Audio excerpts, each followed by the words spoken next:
नमस्कार दर्शक बंधु आपण मानक आम चैनल पुणी थे स्वागत जनावि दर्शक बंधु एवं आसला बहुत बड़ा खुशी खबर जो मानक सीएम किसान आदि मिलूना से एथर मिलू जाऊँगी यही टंका केवे आसो के आसो क्यों मानक आसो यही वीडियो माध्यम आप जानीपारे से वीडियो को संपूर्ण भाव देखो सब सठिक तथ्य गुड़िक आप जानी नियंतु वीडियो आरंभ करने पूर्व मोर गोटे छोटिया अनुरोध आप जब चैनल को सब्सक्राइब करना एवं ही सब्सक्राइब कर पाखुआ बेल बटन ऑन कर रखु एपरी लेटेस्ट सठिक तथ्य गुड़िक आपने सर्वप्रथम जानीपारे। चलतु दर्शक बंधु आउ डेरी नगरी वीडियो आरंभ करवा। दर्शक बंधु वर्ष को 2टी किस्ती सीएम किसान टंका आसूची आगुरी थिला काला योजना ताकू नूतन सरकार आसिला परे सीएम किसान योजना परिवर्तन करछंती। वर्ष को 4000 गोटे किस्ती 2000 आ गोटे किस्ती 2000 एपरी 4000 टंका वर्ष को चाषी अकाउंट को दिया जाउची।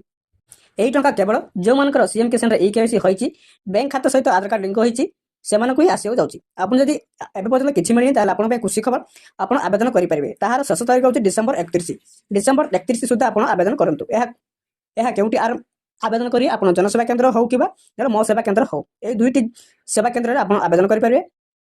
मन रखंतु आवेदन करिया पूर्व एही सब करनियंतु। प्रथम आपण आधार कार्ड सहित आपण बैंक खाता लिंक करंतु ता सहित आपण आधार कार्ड सहित फोन नंबर लिंक करंतु ता सहित आपण निश्चित भाव कृषक ओडिशा पोर्टल रे पंजीकरण करनियंतु। एही तीनोटी काम करिया पर आपण जनसेवा केंद्र जाई सीएम किसान रे आवेदन करंतु। आपण खूब शीघ्र आपण अकाउंट को टंका आसी जिवो। दर्शक बंधु वीडियोटी यही तथ्य मिली आपको आउ अधिक तथ्य जानिया पहले चैनल को सब्सक्राइब कर रखंतु। किछि भी नुआ अपडेट आसिले आपण माने सर्वप्रथम जानि पारे हम चैनल द्वारा।